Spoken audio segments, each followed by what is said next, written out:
We do want to bring in retired FBI special agent and global security expert Stuart Kaplan to discuss the horrific incident in Allen, Texas. Stuart, thank you so much for being here. Always my pleasure, Natasha. I do want to talk about this latest information about the shooter coming into our newsroom in just the last hour. Federal investigators right now poring over social media posts and accounts believed to be Mauricio Garcia's. The AP reporting that some posts believed to be his expressing interest in white supremacist and neo-Nazi views. What do you make of this new information?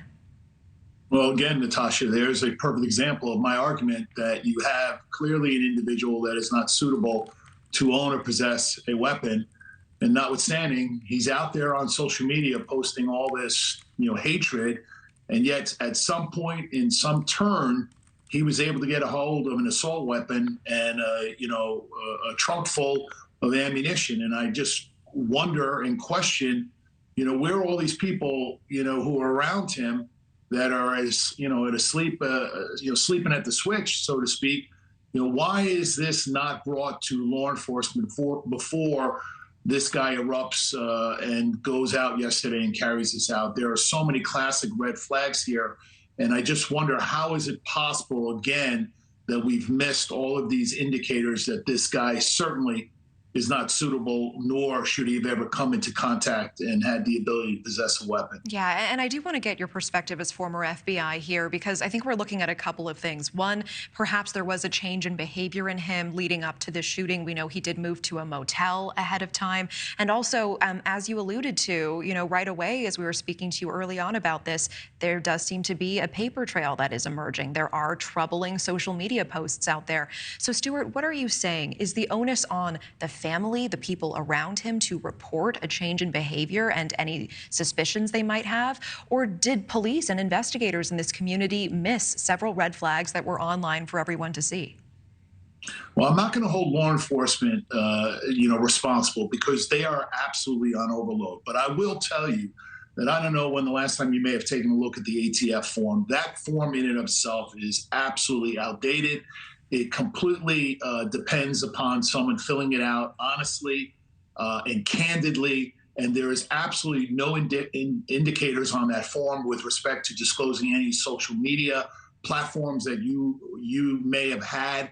I think at least an approach moving forward is that we as a government, we as a society need to look back and go through and comb through people's social media. I don't care if someone stops today. The bottom line is there's always going to be a digital footprint with respect to that person showing up tomorrow and buying ammunition or buying a gun. And I want to know what he or she may have posted. And if it is questionable, we need to do more with respect to checking that person's suitability. That is a one-step approach. At least we get to look into whether or not someone may or may not be suitable. We just can't use the gold standard as the indicator that someone has no criminal record. That's ridiculous in 2023. We need to do a lot more. We are falling way short on allowing these people to come into possession of weapons. I want to get your take on this other detail reported by the AP, that there was a patch on his chest that read RWDS, standing for Right Wing Death Squad. What stands out to you about this particular detail? A classic indicator that he may have been a neo-Nazi sympathizer. I mean, look, again, it's an additional thing that we need to pay attention to. And again, Natasha, here's the obvious. Where did he get the financial support to buy these weapons, to buy this ammunition? It looks like he pulls up in a brand new vehicle. Whose car is that? Where did he get the financial resources to buy that car? Is it a rental car? Again, where are all the people in his inner circle? Why is this falling on deaf ears?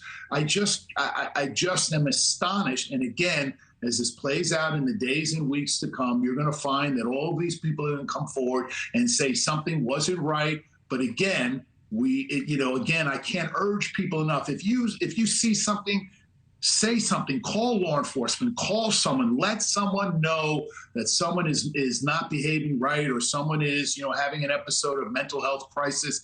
My God, we need to stop these type of routine. I mean, the turning into every day we can't get through a day without having a mass shooting. I mean, Stuart, it's not lost upon me that in the last 7 days, I have now spoken with you specifically about 2 shooting events.